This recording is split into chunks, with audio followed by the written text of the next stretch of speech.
Hey guys, it's Adam from the Dimensional Gaming Squad here, bringing you with Battle of the Beast Part 4. Epos the Flamebird versus Hawkite Arrow of the Air.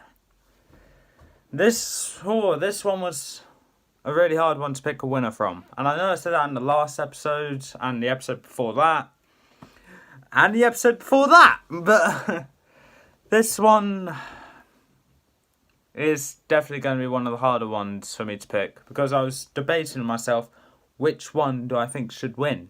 Because they're both rather equal in power, as well as a bunch of strengths and weaknesses. So, without any further ado, there is a bit of further ado. There's something which I need to say. I believe on Monday 3rd of June, Monday 3rd of June, I think it is anyway, Linksy Series 6 will be uploaded to Lucas Green's channel. I'm looking forward for it, and I know people that like seeing my reviews are looking forward to it, because, well, that'll be another review. So, that'll be another review to guess up. So, yeah, oh god, and I've got another request for another video coming out, but I need to actually read that request, because it was a comment on the last video, which my mate Reese told me about. So, that's something I'm going to need to check up on before I actually do it, because how he explained it to me didn't make much sense. So I'm going to need to check that comment after this video is uploaded, and that, I believe, is all. So, let's get into this fight. Battle of the Beast Part 4. Let's get this started. So, size difference. Hawkite, surprisingly, is a larger beast, whopping 2 times the size of Epos.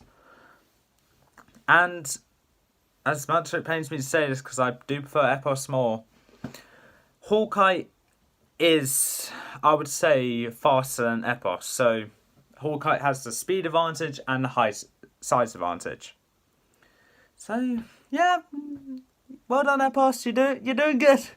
Strengths for Epos is that and her abilities which she would use in this fights or maybe future fights that she's in. Her tear can heal her wounds. She can fly, obviously, and shoot fireballs out of her talons. Hawkite's abilities: fly and can create very strong gusts of wind. Weaknesses for both of them: Epos is water. Hawkite, surprisingly, hasn't been proven to have any weaknesses, but if it's anything like logic, probably rocks. If you get the reference, good for you. You know a saying called kill 2 birds with 1 stone.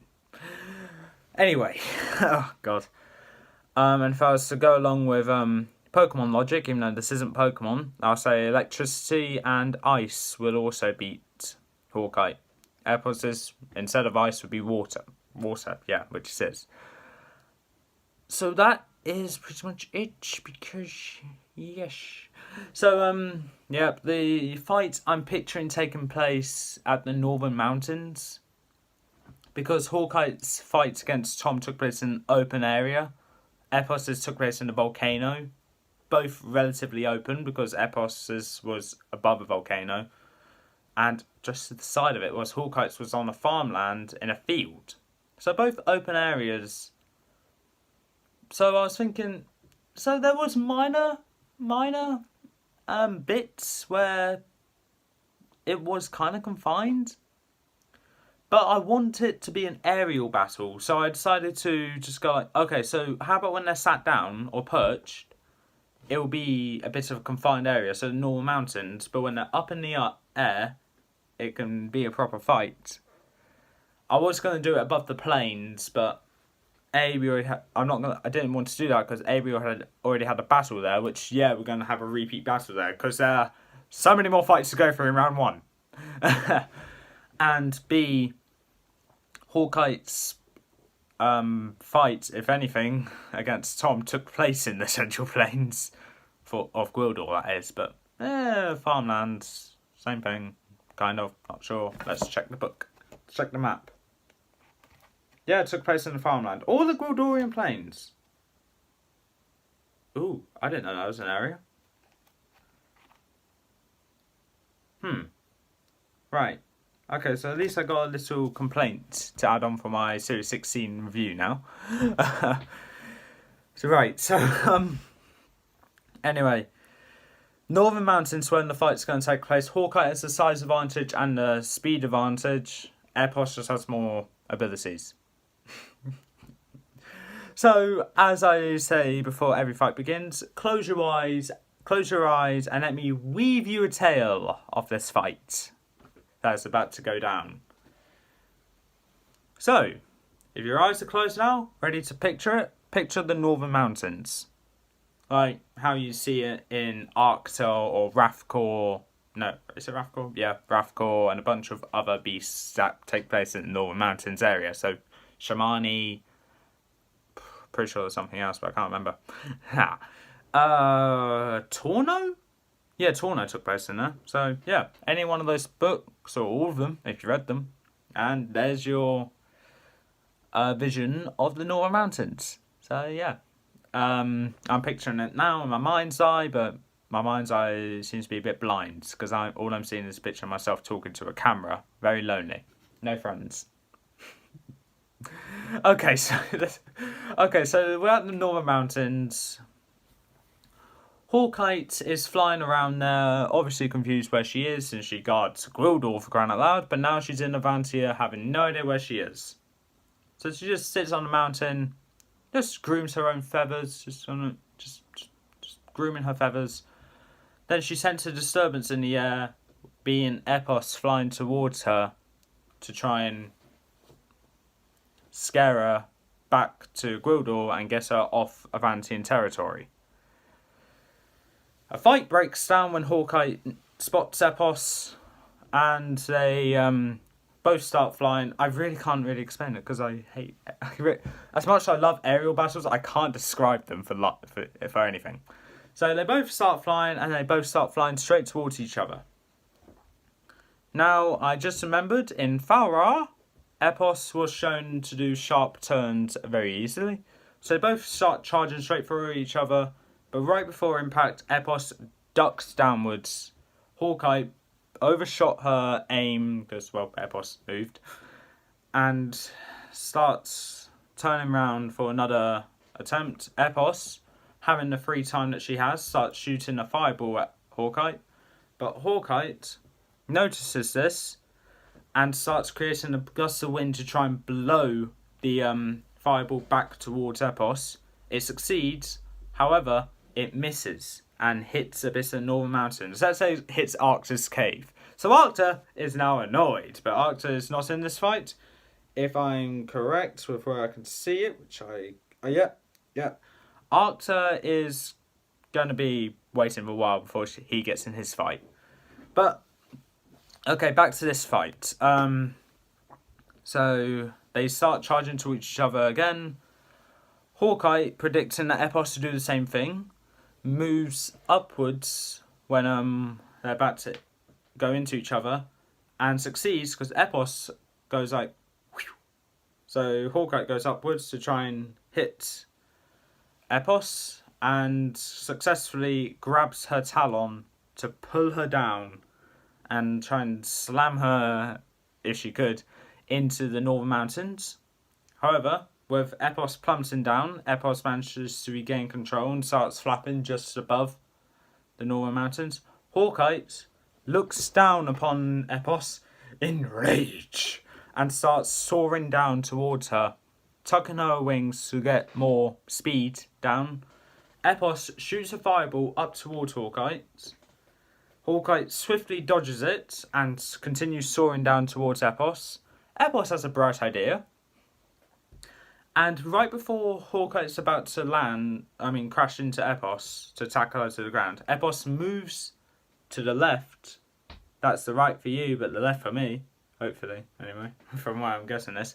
Moves to the left, and Hawkite plummets straight down, further towards the ground, and starts pulling up to try and stop impact and probably killing herself,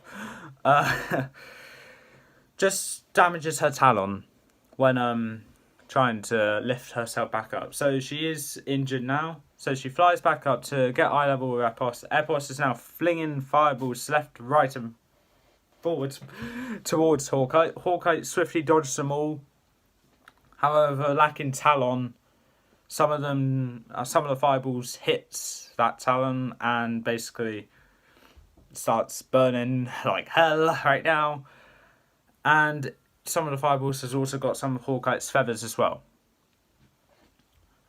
Epos then charges into Hawkite, since Hawkite's lost such a loss of speed now, and starts thinking, maybe I should try and plucking some of her feathers out from behind. So she goes behind Hawkite and starts plucking some feathers out.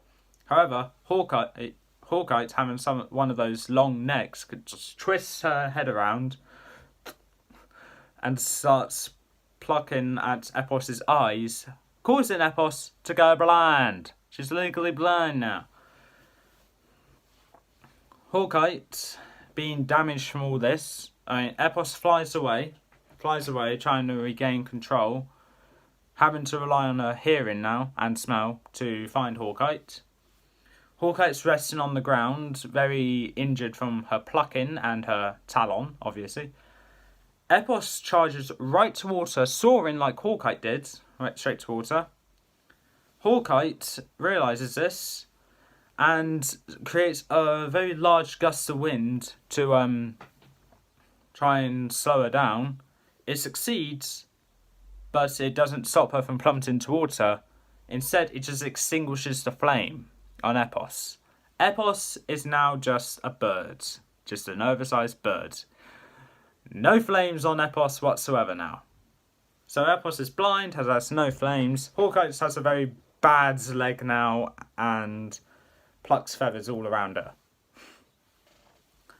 Epos is still plummeting towards Hawkite. Hawkite swiftly moves to the right because she has some speed. Left flies a bit to the right.